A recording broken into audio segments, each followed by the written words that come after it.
आई सारणिक determinants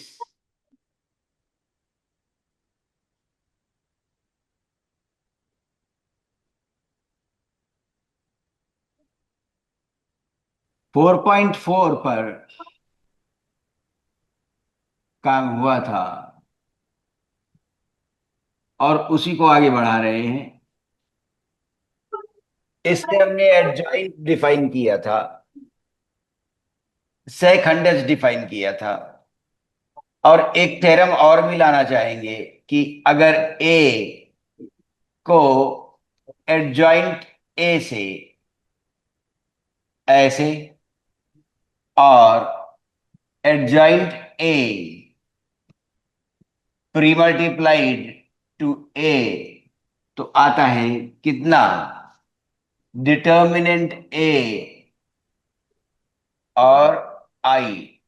ये आई उसी order का होगा, order of I, identity matrix. ठीक है, ऑर्डर ऑफ आई।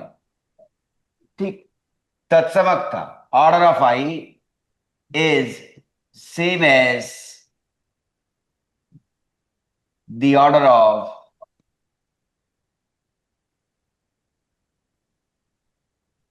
ए।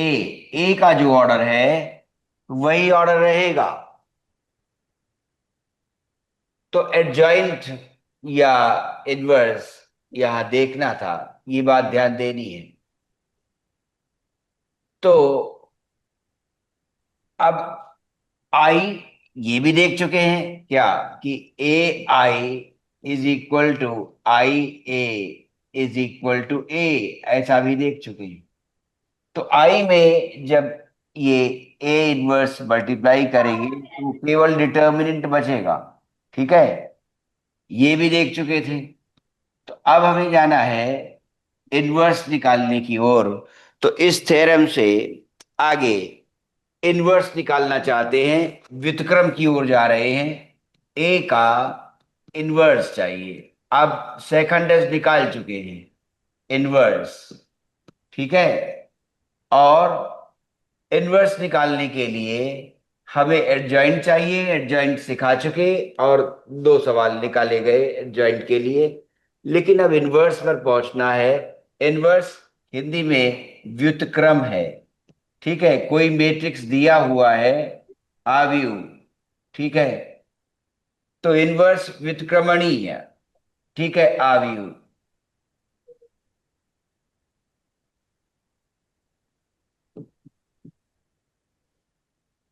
ये चाहिए।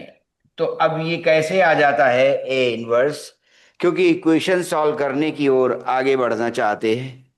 ठीक है, हाँ, तो इसलिए ये ध्यान देना होगा कि अगर हम इस इक्वेशन को किससे, डिटर्मिनेंट ए, देखो ये इक्वेशन है पूरी ऐसे। अब इस पूरी इक्वेशन को डिवाइड कर रहे हैं, डिवाइडिंग बाय डिटर्मिनेंट ए। तो ये इनवर्स का फॉर्मूला बना कैसे, जरा उसे देख ले फिर इनवर्स निकाले। ठीक है, dividing by determinant A, what we get is A into adjoint A upon determinant A is equal to, यहां पर हमने डिवाइड किया हुआ है तो केवल आई बचेगा। एक जगह हम लोग ये भी देख चुके हैं, ध्यान दें, A B is equal to B is equal to I यदि आ जाए, ठीक वैसे जैसे बचपन में था कि 5 into 1/5 is 1/5 into 5 is equal to 1। तो बचपन में हम ये देख रहे हैं, और फिर बाद में 7 तक आते आते ये कहते हैं कि 1/5 क्या है, इनवर्स है 5 का, या 1/5 मल्टीप्लिकेटिव इनवर्स है किसका, 5 का। ठीक है। तो यहां पर हमने पाया कि अगर मैट्रिक्स में बी मल्टीप्लाई किया गया है और प्रोडक्ट पॉसिबल है तो बी ए भी आ रहा है, बी ए आ रहा है। तो ऐसे में हम लोग देखेंगे क्या कि we call B as inverse of A. ठीक है, देखो 1/5 मल्टीप्लिकेटिव इनवर्स ऑफ 5 गिविंग 1। तो मल्टीप्लिकेटिव आइडेंटिटी बचपन में क्या है, 1 है। ठीक है, छोटी क्लासेस में मल्टीप्लिकेटिव आइडेंटिटी 1 है। किसी भी नंबर में मल्टीप्लाई करें 1 और 1 के अलावा A B into B A करके देख लें, माने 5 × 1 is same as 1 × 5 and that is 5 कि 1, तो 1 आ गया ये। ठीक है, तो 5 × 1 is same as 1 × 5 is equal to 5। तो एलिमेंट फिर से लौट आया, मल्टीप्लिकेशन ऑपरेशन लगाने पर एलिमेंट फिर से लौट आया। हमने एलिमेंट लिया था 5, 5 × 1 इज 1 × 5 इज इक्वल टू 5। तो यहां 1 मल्टीप्लिकेटिव आइडेंटिटी है जो नंबर्स हम बचपन में जानते हैं। ठीक है, उनमें 1 मल्टीप्लाई कर रहे हैं तो नंबर इटसेल्फ आ रहा है। ठीक है, ठीक। और 1 में अगर वो नंबर मल्टीप्लाई कर रहे हैं तो नंबर इटसेल्फ आ रहा है। तो 1 किसी में मल्टीप्लाई कर रहे हैं तो ऑपरेशनली हम पाते हैं कि एलिमेंट फिर से आ रहा है। तो यही मैट्रिक्स अलजेब्रा में ले जाना है बचपन की बात, क्या, A B into B A. ठीक है, A B is same as B A is equal to I. अगर ऐसा आ जाए, हर समय ऐसा नहीं आएगा कि कोई दो मैट्रिक्स मल्टीप्लाई करें तो यहां पर आई तत्समक मैट्रिक्स आ जाए, ऐसा नहीं हो सकता, आइडेंटिटी मैट्रिक्स आ जाए। In case if you get identity matrix while multiplying two given matrices which are conformable A and B। Confirmable बताया था क्या, जब दो मैट्रिसेस का मल्टीप्लिकेशन एग्जिस्ट करता है, प्रोडक्ट एग्जिस्ट करता है, मल्टीप्लिकेशन वेल डिफाइंड है, तो कंफर्मेबल मैट्रिसेस कहलाते हैं। तो A B is if conformable as B A also. ठीक, एंड इट गिव्स आई। तो क्या होगा, हम कहेंगे कि B is inverse of A। ठीक है, तो B इज इनवर्स। तो अब हम ये जानना चाहेंगे कि इनवर्स यहां पर डिफाइंड है क्या, B is inverse of A। इसका इंप्लीकेशन आएगा B is inverse of A, B A का इनवर्स माना जाएगा। तो अपनी इस इक्वेशन में हम क्या देख रहे हैं, देखो जरा, if A B is B, और यहां पर ऐसा भी हो रहा है क्या, this is same as adjoint A upon determinant A. तो हमने कहा कि adjoint A upon determinant A, और इस समय ए इंटू इतना, ये मैट्रिक्स ही तो कहलाएगा, क्यों, डिटर्मिनेंट ए तो वैल्यू होती है। तो ए इंटू ये बी की जगह काम कर सकता है। ठीक है, और ये भी फिर बी ए जैसा हो सकता है, ये भी बी की जगह काम कर सकता है, बी इंटू ए। तो हमने पाया कि जब A B is B A is I the identity matrix, तो फिर क्या है, B is inverse of A. ठीक है, जैसा कि छोटी क्लासेस में है कि 5 × 1/5, 1/5 × 5 तो एक मल्टीप्लिकेटिव आइडेंटिटी सर्व कर रहा है, और हमने पाया कि 1/5 is the multiplicative inverse of 5। ठीक, ये पाया। तो अब देखो इक्वेशन हमारे पास क्या थी, if in any case two matrices when multiplied, ठीक है, A B equal to B giving 1, then B is inverse of A और simply multiplicative inverse of A. तो यहां हम क्या देख रहे हैं, अगर इसे बी का रूप दे दें और फिर इसे बी का रूप दे दें तो A B is equal to B A is equal to I. तो थ्योरम क्या कह रही थी, ये कह रही है कि here B is inverse of A. तो अब ए का इनवर्स फिर क्या होगा, यहां बी को कह रहे हैं ना थ्योरम से, क्या, B is inverse of A. तो हमारे पास आया कि ए का इनवर्स क्या हो गया, adjoint A upon determinant A. इससे if B here is inverse of A, तो अब फिर क्या हुआ, देयरफॉर अब यहां से क्या देखोगे, A inverse is adjoint A upon determinant A. तो जो विद्यार्थी ये ट्राई कर रहा था क्या, कि ए इनवर्स कैसे निकालें, तो उसको ध्यान आ गया, तो उसने कहा सर हम लोग ये तो चीज जानते हैं कि A B is equal to B A is equal to I. हाँ शाबाश, वेरी गुड, ये तो तुम्हें सही याद आ गया। तो उसने ये लिखा। इसमें तुम बी को क्या कहते थे? तो उसने कहा बी इज इनवर्स ऑफ ए। जब तक उसने ये कहा तो ये तो तुम्हें बहुत अच्छा याद आ गया कि यहां तुम डिफाइन कर पा रहे हो कि बी ए का इनवर्स है। ऐसे ही अगर तुमको एक थ्योरम और ध्यान आ जाए, वो बहुत सपोर्ट करते हैं इंटरव्यू में, क्या वो रटी रटाई चीजें नहीं निकाल लेना चाहते आपसे? आपका माइंड फंक्शनल है, इस चीज को देखना चाहते हैं। अच्छा एक इंफॉर्मेशन तुम्हें और याद आ जाए तो फिर तुम जान जाओगे कि ए इनवर्स कैसे निकलेगा। चलो उसे ढूंढो, उसे सोचो। अब वो सोच रहा है, सोचते सोचते उसे ध्यान आ गया एक ऐसा भी स्टेटमेंट था कि ए में जब एडजॉइंट ए मल्टीप्लाई किया गया, एडजॉइंट ए में जब ए मल्टीप्लाई किया गया तो ये निकला। तो उसने फिर सर से कहा सर एक स्टेटमेंट मुझे और याद आ गया है। कैसा? तो कह रहे लिखो। तो उसने लिख दिया। तो अब इसको और इसको मिलाकर क्या निकाल सकते हो कि ए इनवर्स का फॉर्मूला क्या है? सर ने ये कहा। तो फिर क्या हुआ? तब वो इसे देखता है ध्यान से और इसको मिलाता है। अच्छा इसमें बी इनवर्स है। चले, छोटे क्लास की अलजेब्रा उसे याद आई कि यहां तो केवल आई लिखा हुआ है। तो उसे याद आया कि यहां भी केवल आई बना दें। तो उसने क्या किया, डिटर्मिनेंट ए से पूरी इक्वेशन को डिवाइड कर दिया। और जैसे ही उसने डिवाइड किया तो उसे ये दिख गया। और जब ये दिख गया तो उसने कहा since this theorem is true and with this is also true, and dividing this by determinant a, we are getting this expression, and from this it is evident that adjoint a upon determinant a can be considered as b. And what is b?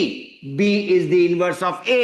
तो a inverse का formula, तो A inverse आ गया adjoint A upon determinant ए। वो ऐसे कहोगे, देखो हम लोग ये जानते हैं कि ए बी बराबर बी ए, अगर आई आ जाए तो फिर बी को इनवर्स कहते हैं ए का। और अभी हम लोग एक थ्योरम और जान गए कि अगर ए में उसका एडजॉइंट मल्टीप्लाई करें और एडजॉइंट में उस ए मल्टीप्लाई करें तो फिर वो डिटर्मिनेंट ए और आई के बराबर निकलता है। ठीक है। अच्छा एक बात बताना, आप में से कोई क्या ये चाहेगा आज या आने वाले क्लास में कि सर अगर ये तो हो सकता है, देख लें कभी हो जाता होगा कि ए में बी मल्टीप्लाई किया और बी में ए मल्टीप्लाई किया तो दोनों बराबर मैट्रिक्स आए और वो आई के बराबर हो गया। लेकिन क्या ये देखा है कि ए में अगर एडजॉइंट ए मल्टीप्लाई करें तो एडजॉइंट ए में ए का मल्टीप्लिकेशन बाद में और वो डिटर्मिनेंट ए इंटू आई के बराबर आएगा? और बताओ कि क्या सॉल्व करें। 4.5 में उसमें इनवर्स भी दिख जाएगा। और तो पहले दो वेरिएबल्स के लिए देख लेते हैं 4.5 में, ठीक है? ओके, आओ exercise 4.5। Now seventh problem that we have to attempt. दो वेरिएबल्स की पहले दिखा रहे हैं, फिर तीन वेरिएबल्स की भी दिखा देंगे। 5x, देखो 5x plus 2y is equal to 4, then 7x plus 3y, 7x plus 3y is equal to, चलो अब ध्यान से देखना। अब 10th क्लास से तो इसे सॉल्व नहीं करना है, 10th में तो सीखा था।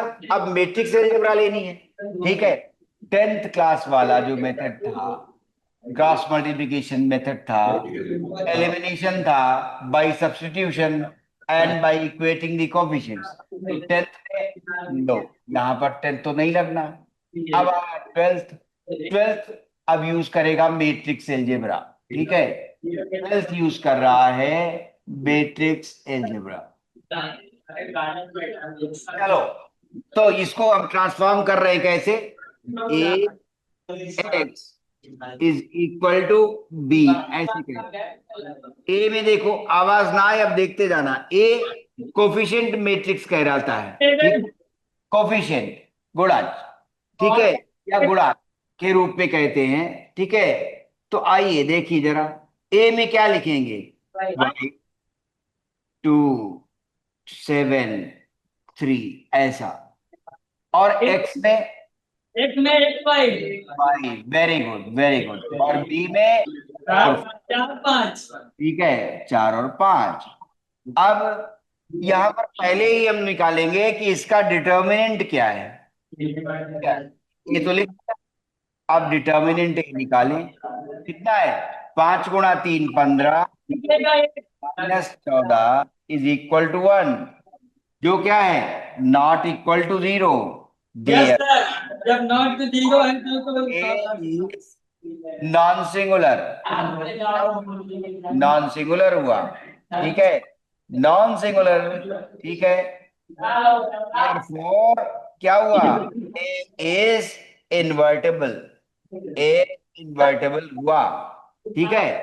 तो अब इनवर्स निकालना है, तो फॉर ए इनवर्स एक बार देखो। फॉर ए इनवर्स क्या हुआ? एडजॉइंट चाहिए, ठीक है, क्या चाहिए? एडजॉइंट, ठीक। तो एडजॉइंट चाहिए, एडजॉइंट क्या था? कोफैक्टर मैट्रिक्स का ट्रांसपोज। तो इसके लिए हमें क्या चाहिए? हमें कोफैक्टर मैट्रिक्स चाहिए। कोफैक्टर मैट्रिक्स चाहिए तो मतलब एलिमेंट्स को रिप्लेस कर दें बाय देयर कोफैक्टर्स, ठीक है, कोफैक्टर मैट्रिक्स, ठीक।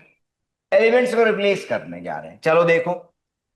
5 का तो पहले ऐसे लिख लो, कोफैक्टर्स बड़े लेटर से लिखे जाते हैं, A12, फिर A22। अब देखो जरा, A11 का क्या आया? ये फर्स्ट रो और फर्स्ट कॉलम डिलीट की, 3 आया, ठीक है, 3। अब 2 का ये और ये कैंसिल हुआ, तो 7 आया। फिर उसके बाद अब 7 का कोफैक्टर 2, 2 आया, ये अब 5 आया, 5 आया। अब साइन चेंज करो, है ना, क्यों? ये माइनर्स हैं, याद आ गया, है ना, उपसारणिक थे ये माइनर्स हैं। साइन चेंज करो, साइन चेंज करने में क्या है, 2 वाले में 3 वाले में ये सिखाए थे, देखो, plus minus plus, minus plus minus, plus minus plus, 2 वाले, ठीक है, ये 2 वाले, ये 3 थे। अब 2 वाले में क्या है? Plus minus minus plus, sign plus minus plus, alright. अब इसका ट्रांसपोज, तभी एडजॉइंट बनेगा, ठीक है। तो एडजॉइंट आ गया, इसका ट्रांसपोज लो। तो ट्रांसपोज कैसे करोगे? रो को कॉलम में और कॉलम को रो में। Row three -7 -2 and, very good, ठीक, ये आ गया। अब फिर इनवर्स कैसे आया? Divided by determinant A, determinant A की वैल्यू क्या है? 1। देयरफॉर क्या आ गया? A inverse is adjoint A upon determinant A, and that will give you, because determinant A is 1, तो फिर ये तो यही बना रहा, ठीक है। 3 -2 -7 एंड 5 आ गया। अब फिर ये इक्वेशन सॉल्व होनी थी, तो ये कैसे सॉल्व होती है? देखो, multiplying both sides by A inverse. तो ए इनवर्स ए, ठीक है, और एक्स आया, is equal to A inverse B. A inverse A तो आई बनाएगा, तो I X is equal to A inverse B. और जब किसी में आइडेंटिटी मैट्रिक्स मल्टीप्लाई करते हैं तो मैट्रिक्स ही बचता है, तो X is A inverse B. इस तरह से इक्वेशन सॉल्व हो जाएगी कि एक्स का मान क्या है? ए इनवर्स बी, ठीक है, ए इनवर्स बी। तो अब ए इनवर्स तो निकल आया, अब क्या बचा? एक्स, ठीक है, ये था ना एक्स, ठीक है। ये x है, ये a कंसिडर किया गया था, ये x है और ये b था। तो अब हमारे पास देयरफॉर x का वैल्यू कितनी आई, चलो क्या मल्टीप्लाई करना है, b, b क्या है 4 5, ठीक है। a इनवर्स लिखा पहले, 3 - 2 - 7 and 5 with b, b column क्या है, रो, ठीक है। 4 और 5, ठीक है, 4 और 5, चलो मल्टीप्लाई करो, देखो मल्टीप्लाई हो जाएंगे, ठीक है। क्या, number of columns in A is equal to the number of rows in B, इसमें 2 कॉलम्स है, यहाँ 2 रोज है, मल्टीप्लाई हो जाएगा। चलो 3 × 4 12, -2 × 5, ठीक है, -10। पहली रो पहली कॉलम खत्म, अब दूसरी कॉलम है नहीं। अब चले दूसरी कॉलम, दूसरी रो और पहली कॉलम, -7 × 4 -28, 5 × 5, ठीक है, 25। देखो कितना आ गया, ये देखा जाए, और आंसर भी आ गया। 12 - 10 2, -28, -28, ठीक है, और +25, -3, आंसर आ गया -2 और 3। एक्स वाई है, तो आंसर बना x is equal to 2 and y is equal to -3। 2 order में ये अभ्यास के लिए सेकेंड ऑर्डर वाली इक्वेशन उठा ली, और आंसर ऐसे भी चेक कर सकते हो, वेरीफाई कर लो। 5 × 2 10, और -3, -3 × 2 6, 10 - 6 = 4। अब यहां देख लो, 7 × 2 14, 14 -9 is equal to 5, answer check हो गया, ठीक है। अब बताओ, एक 3 वाला कर लिया जाए, 6 मार्क्स का प्रॉब्लम आता है। 3 ऑर्डर वाले 13 है और 14 है, आप बताएंगे मैं कौन सा करूंगा। 13, चलो 13 करते हैं। एक्सरसाइज 4.5, 4.5, आपने सवाल पूछा 13। चलिए, गिवन सिस्टम डायरेक्टली लिख रहे हैं, लिख लेते हैं, चलो अच्छा सवाल। 2x + 3y, x - 2y, the second equation is +z is -4, and third one is 3x - y - 2z is 3। आइए चलो देखो, a x is equal to b, where a क्या है, चलो a के लिए 2 3 3, 1 - 2 1, 3 - 1 2, ठीक है, 3 - 1 -2, ये याद, ठीक है। x भी लिख लो, XYZ, और b लिख दिया 5 - 4 and 3, ठीक है। देयरफॉर अब देखो, क्या डिटर्मिनेंट है, पहले डिटर्मिनेंट निकाल लेना, कितना बन रहा है, 2 3 3, 2 3 3, 1 -2 1 and 3 -1 -2, निकाला जाए इसको।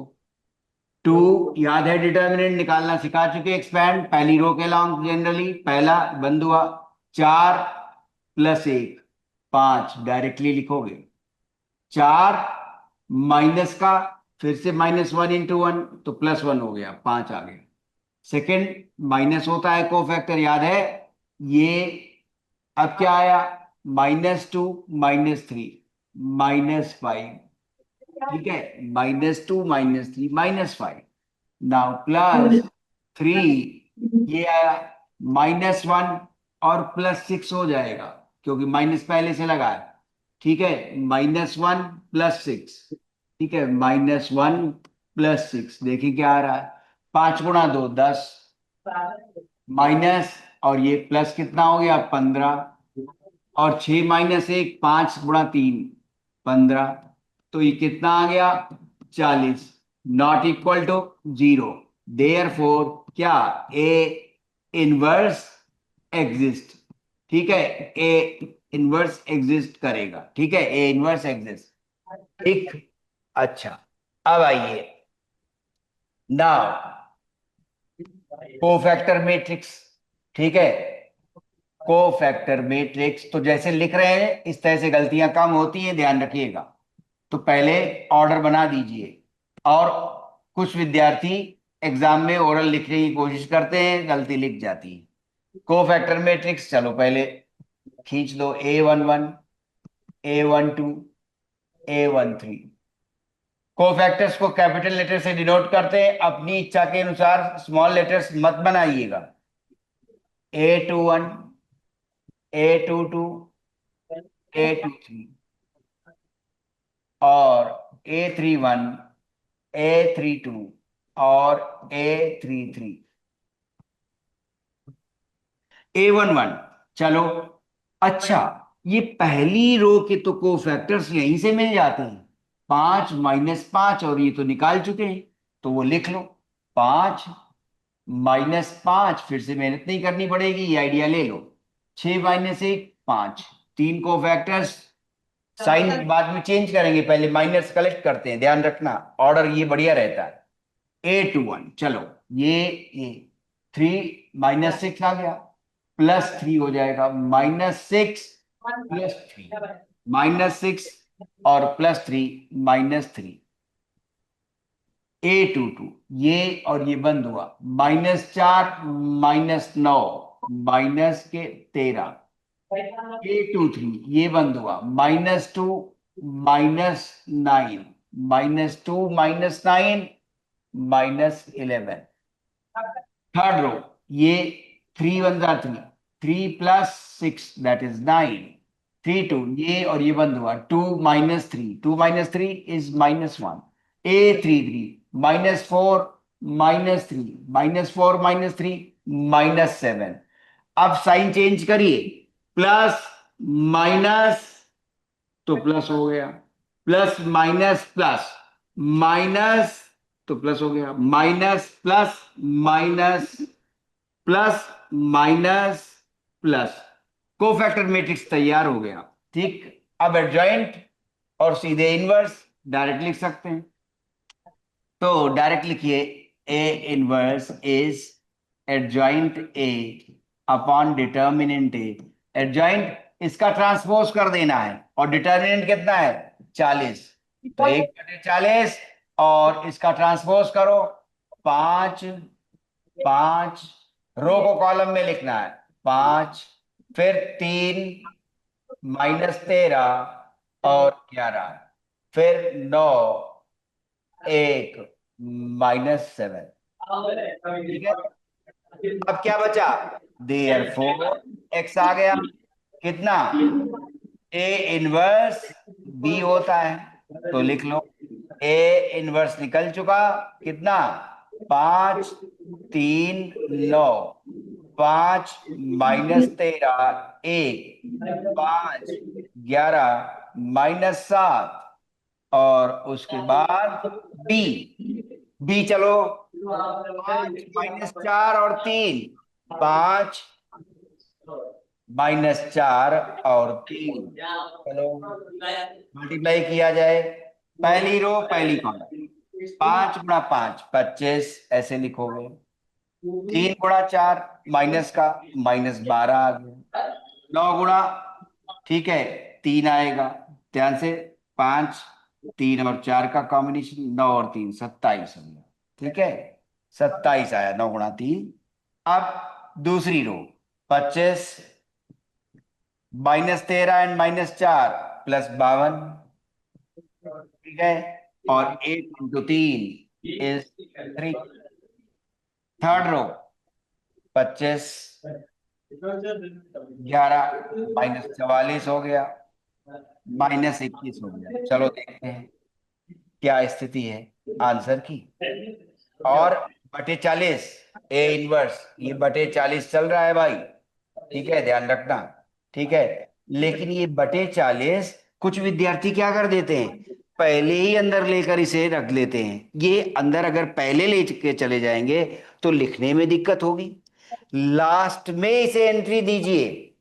इस 1/40 को एंट्री लास्ट में देंगे तो डिटर्मिनेंट आसान दिखता रहेगा मैट्रिक्स। ठीक है, और साफ सुथरा नजर आएगा, गलती नहीं होगी। 25 - 12 13, 13 27 40। ठीक है, अभी 1/40 बाहर है, ध्यान रखना। ठीक है, 1/40 अभी बाहर है। आइए, बन गया। चलिए, 1/40, 25 - 12 13 27 40 आ गया। ठीक है, 25 3 28, 28 और 52 80 आ गया। 25 -21 कितना हो गया, 4। ठीक है, 4 - 44 -40। अरे बटे 40 अब आना है तो क्या हुआ, अब ये आ गया 40/40। अब 1/40 अंदर ले चलते हैं, k इंटू ए। तो नॉन जीरो स्केलर के हर एलिमेंट को मल्टीप्लाई हो जाएगा, 40/40, 80/40 एंड -40/40। क्या बन गया आंसर, आंसर बन गया 1 2 -1। तो आंसर आया देयर फोर। अब आ गया x का मान कितना आ गया, 40/40 is 1, 80/40 is 2, -40/40 is -1। Answer check किया जाए। सर कैसे चेक किया सकते हैं? हाँ देखिए, आ रहा है सही, 1 -4। ठीक है, -3, -3 और ये -1 -4। दूसरी भी चेक हो गई। तीसरी 1 3 2 3 -2 1 +2 3 इज 3। तीनों इक्वेशंस करेक्ट हैं, करेक्ट आंसर। तो आपने पाया कि सही आंसर निकल आया। ठीक है, क्लियर। ठीक है, ओके।